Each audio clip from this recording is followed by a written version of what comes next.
Hi and welcome to episode 3 of season 2 of Urban Agoge. We've got a packed programme for you today. We've got some more rope work with Harlequin. We've got a little bit about radios and some interesting 3D bits of bushcrafting equipment. So hope you enjoy and let's get on with the show.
Right, so this is my nearly knot-free tarp setup.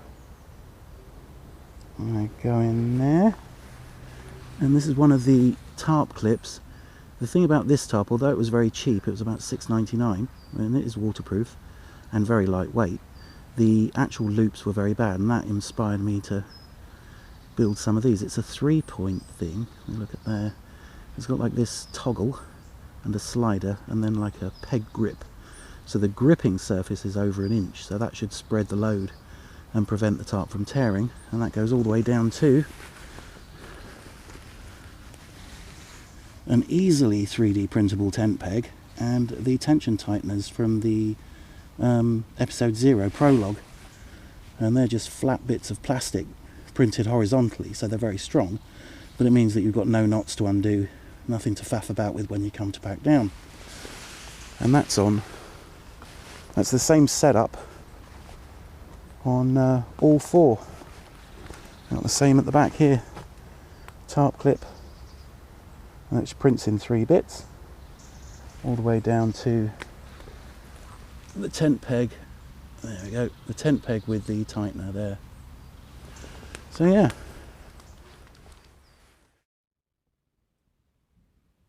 So that's just 2 of the things that I've 3D printed. I also thought I'd show you these. These are also very simple 3D prints. They're little credit card cutlery packs that you can just 3D print, and they give you a knife and a fork, or a knife and a spork and a toothpick. And they're really easy to print. So I warped this one just a little bit by being a bit too eager to take it off the bed, but it's still usable, so it still goes in my pack. Weighs about 20 grams. So it's like a nice thing to do, put in your pack and forget about it type moment. So yeah, so I'm really pleased with those. And I've also got this curious little doodad, which is a Stanley knife blade holder, or a utility knife blade holder, that securely holds a single utility blade. This top bit slides in and locks the blade in place, and then you get the option of printing a sheath, which is a click fit sheath with a hole in it. I don't know if you can see that. So that you can hang it round your neck. So we've printed a knife, cutlery, and the tarp grips and the rope tighteners, but we could have just as easily printed the tent pegs as well, or an add-on so that you can just carry a bunch of 6-inch nails and a little plastic stopper so you can tie it off as a tent pole, as a tent peg, and to secure your guy lines. So yeah, I'm pretty pleased. I'm currently using 4 different things that I've 3D printed that also weigh very, very little. And now Harlequin with how to do a paracord bracelet shown in large scale with rope, and how to do a monkey's fist knot that we can use for all sorts of things, including weights for throwing ropes. So run VT.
And now a short bit on radios, for use in survival or as a hobby, or just because you don't trust the man.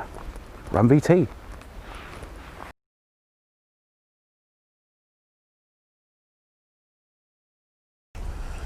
Okay, so why radios? Why are we all so hot and bothered for radio communication? Well, you already use radio communication in your mobile phone, but that has to go through a certain amount of infrastructure. If you knock everything out, fire up a mobile phone and try and call anybody, you'll know what I mean. So, given that the sort of people that watch this channel are kind of a preparedness-friendly sort of bunch of people, a lot of them have already considered some kind of backup emergency communications with radio.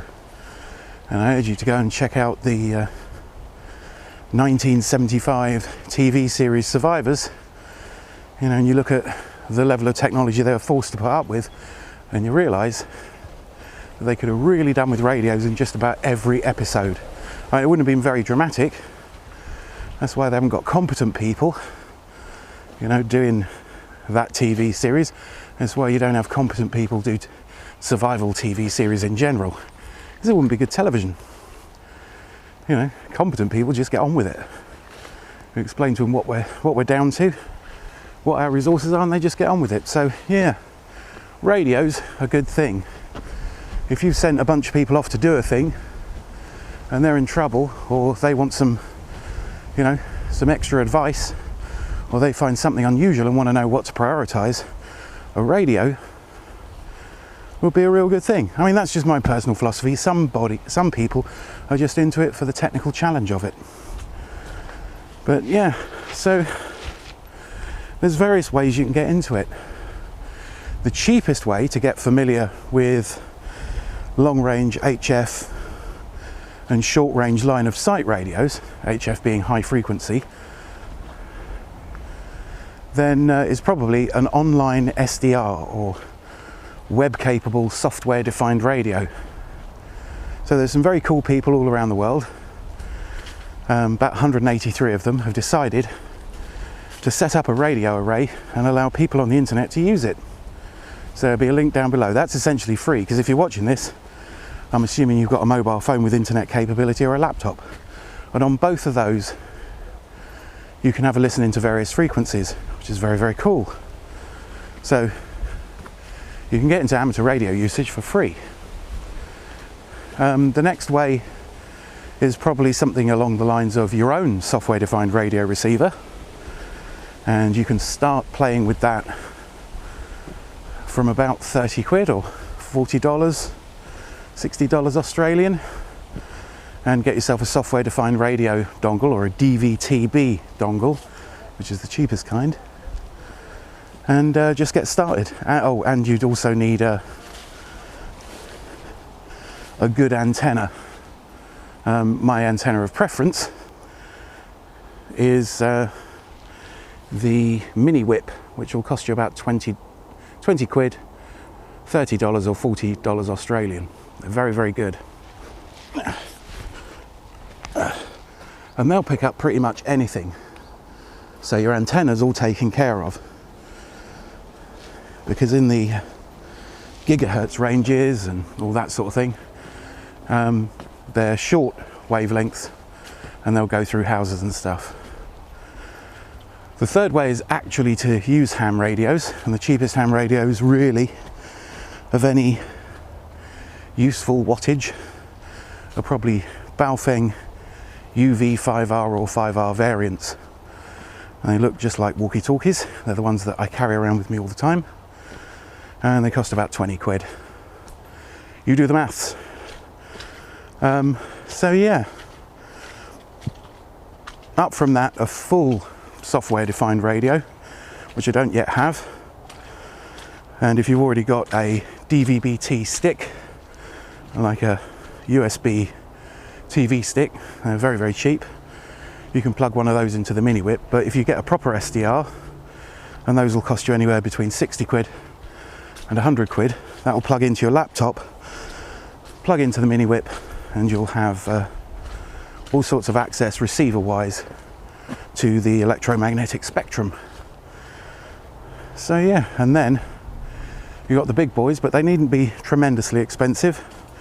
you can go for a full-on HF radio rig, and I'll be currently showing pictures of my Yaesu FT101 radio, which is awesome. And yeah, that beast can put out 230 watts, and with the right antenna beam a signal all the way around the world. The other good thing is, if you've gone that route, you'll know what you're doing by the time you spend any money, and you'll already have an SDR, or at least access to a web SDR. Wow, it's muddy out here. At which point you can check your own equipment. So yeah, so while I've been talking about this, you'll have obviously seen that I've shown pictures or bits of video, probably pictures, of the various bits of SDR equipment.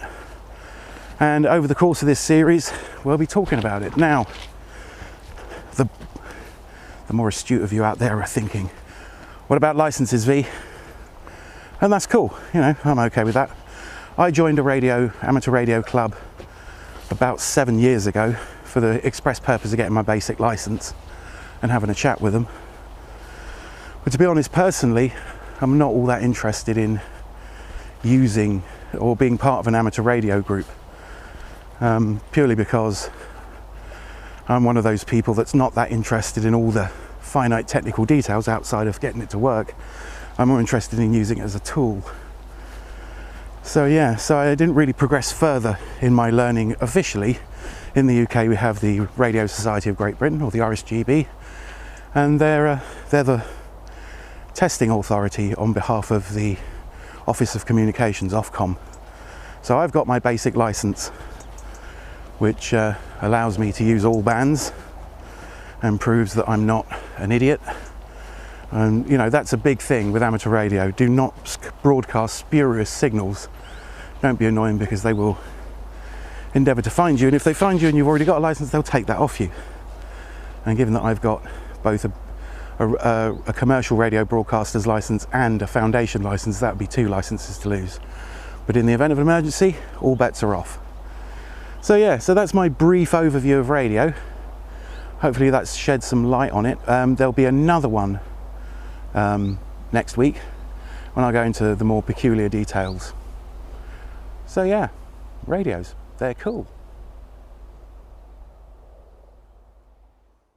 So thanks for watching episode 3. It was fun to make, and as always, we need your comments, we need your suggestions for new bits to record over this series. We need your input if you want to record a piece of video. You know, that would be great. Get it over to me, or upload it to YouTube and send me the link, and we'll chop it into an episode of Urban Agoge, because it'd be great. Harlequin's really enjoying it. Rembimon's really enjoying it, so we'd appreciate it if you could send bits in if you want to see them. So please like and comment and subscribe, do all the usual things.